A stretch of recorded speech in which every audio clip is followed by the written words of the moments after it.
আমরা কিতা করলাম তার 2x square plus 7x plus 3 কিতা করলাম তার আমি উৎপাদক বিশ্লেষণ করতাম, ঠিক না? তা ফ্যাক্টরাইজেশন করতাম। আচ্ছা, আমি যে জানি যে তিনটা পদ আছে যে বহুপদ রাশির, দেখলাম এটা একটা দ্বিঘাত বহুপদ রাশি, তার আমি কেমনে ফ্যাক্টরাইজ করবো?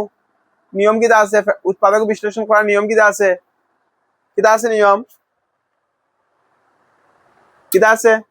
মধ্যপদ বিভক্তিকরণ, পূর্ণবর্গ পদ্ধতি, নাকি দা মিড টার্ম ফ্যাক্টরাইজেশন বা perfect square method. Last term আর ফার্স্ট টার্ম তো মিড টার্ম যদি পারফেক্ট স্কয়ার থাকে, লাস্টের টার্ম 3 পারফেক্ট স্কয়ার নেই, 4 পারফেক্ট স্কয়ার, 2 দুগুণা 4 লিখতে পারি, 3টা লিখতে পারিনি সেম একই সংখ্যা দ্বারা গুণা করতে পারিনি না, 2 রে লিখতে পারিনি একই সংখ্যা দ্বারা গুণা, 1 1 1 2 1 2, 2 দুগুণা 4।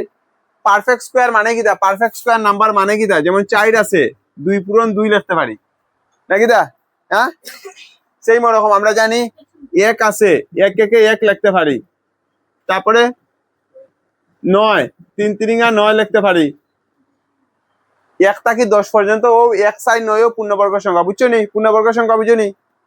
পারফেক্ট স্কয়ার নাম্বার বুঝো নি? পূর্ণবর্গ সংখ্যা কোন সংখ্যার যদি কোন সেম নাম্বার দ্বারা পূরণ করিয়া দেখাইতে পারি তাহলে আমরা এখন পারফেক্ট স্কয়ার নাম্বার। তবে লাস্টের 3 আর ফার্স্টের 2 যে সংখ্যাটা আছে তারা পূর্ণবর্গ নেই না, তার জন্য তারা পূর্ণবর্গ পদ্ধতিতে করতে পারতাম না। আমি দেখাইমু যে সময় যদি এরকম এক্সাম্পল আছে দেখাইমু কিরকম পূর্ণবর্গ পদ্ধতিতে করতে লাগে।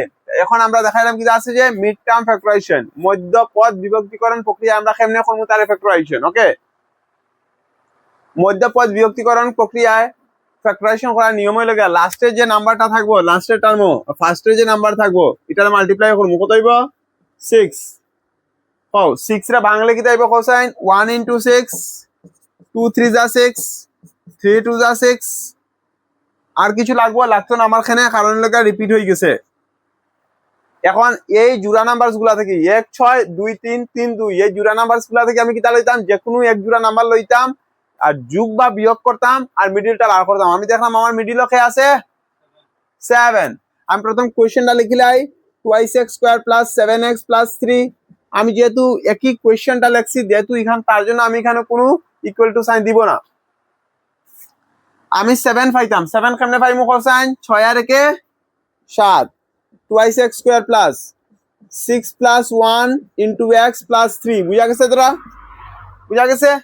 চলো 2x square plus 6 into x A 6 into x a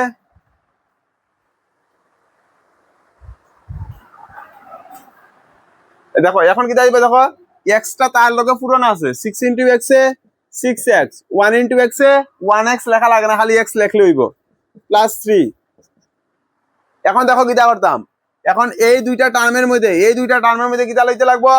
common লইতে লাগবো। এবার দেখলে কিটা কিটা কমন আছে, দেখো 2x স্কয়ার আমরা কিটা লিখতে পারি 2 into x into x plus 6x এর কিটা লিখতে পারি 2 ইনটু 3 ইনটু x। পারি কিনা? পারি না?